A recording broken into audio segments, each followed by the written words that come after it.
Ask the Ethics Guy with Dr. Bruce Weinstein. Hello, Ethics Guy. One of my prospects recently told me that the automotive industry expects its employees to do unethical things. He said to get ahead in this business, you have to be willing to lie and to cheat.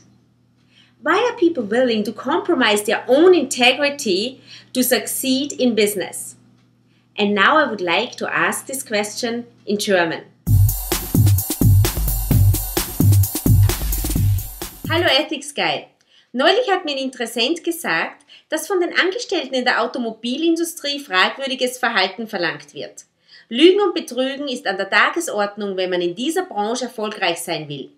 Warum stellen Leute ihre eigene Integrität in Frage und glauben, dieses Verhalten führt zum Erfolg?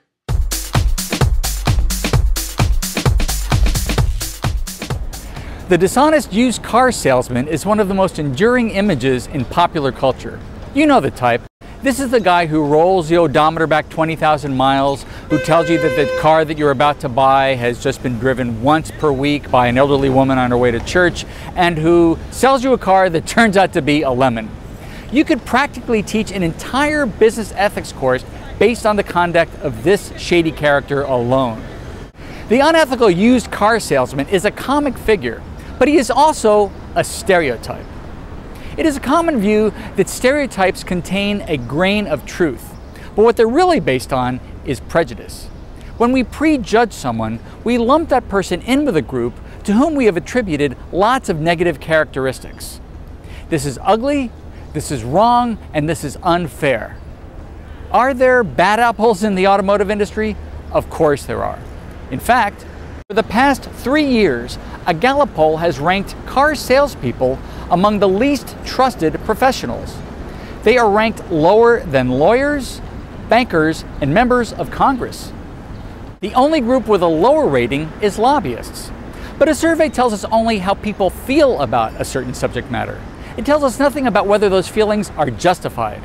For example, the National Independent Automobile Dealers Association is a trade organization made up of family-owned car dealerships across the country.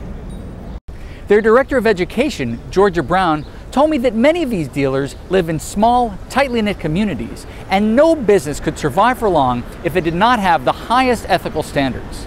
A few years ago, I gave a keynote address to this group, and I found their members to be the exact opposite of the stereotype. Smart consumers recognize that every business has its share of scoundrels as well as exemplary human beings. Smart businesses realize that the best way to eliminate stereotypes and promote good word of mouth is by hiring ethically intelligent people and by rewarding them when they do the right thing. Ethical intelligence is not the best way to do business. It is the only way. So thank you for the great question und vielen Dank für die gute Frage. If you have a question, send it to asktheethicsguy@gmail.com. See you next time. Dr. Bruce Weinstein is the author of the book Ethical Intelligence, 5 Principles for Solving Your Toughest Problems at Work and Beyond, coming this fall.